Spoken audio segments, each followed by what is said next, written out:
Kamusta po kayo? Kamusta po? Praying po sa inyo at sana hindi po kayo nagsasawa sa pakinig doon. Maliliit po na mensahe, hindi po to religion, no? But this is the Word of God. Nawa po ay maging pagpapala. Yan po ang aming dalangin. At ang talata po ay sa 1 Peter 5:7, Coping with Care. Ano po?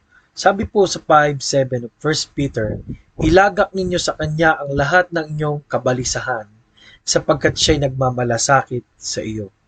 Alam niyo po, yung word na kabalisahan ay hindi po biro, ano? Yung kay balisa, anxiety po yan eh, no? Yung marami kang iniisip.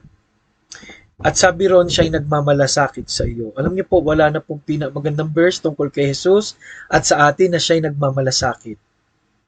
Meron na po bang nagmalasakit po sa atin ng gano'n na lamang, bukod sa ating asawa at mga anak? Mayroon po ang Diyos. Sa iba pong mga kultura, ang Diyos nila ay malupit.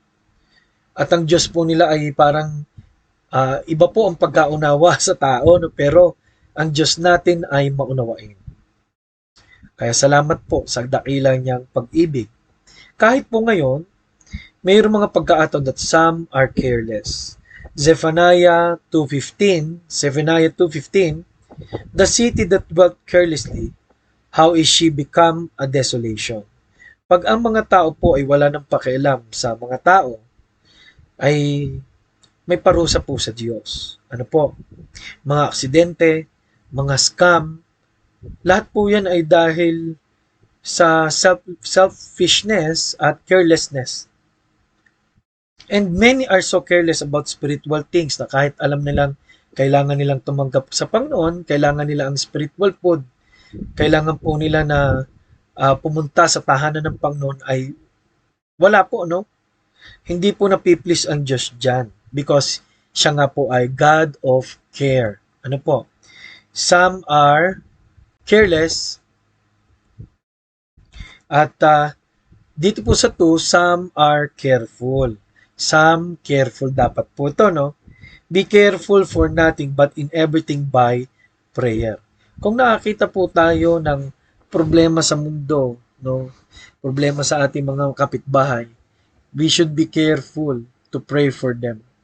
Sa bandage of sin sa kanilang buhay, sa mga may anxiety at mga may problema, gusto ng Diyos na tayo maging missionary sa kanila pong pagtulong sa kanila.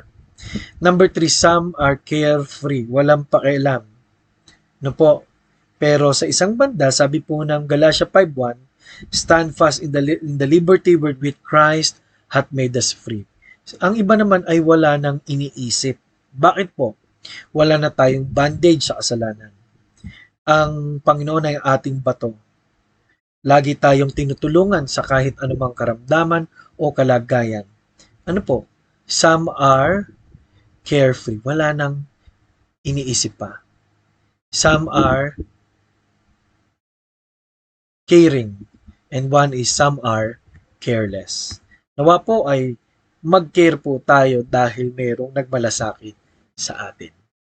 Kailan po tayo nanalangin para po sa mga taong gusto natin makakilala sa Panginoon? Ngayon po, nawa, pag-pray natin sila. Maraming salamat.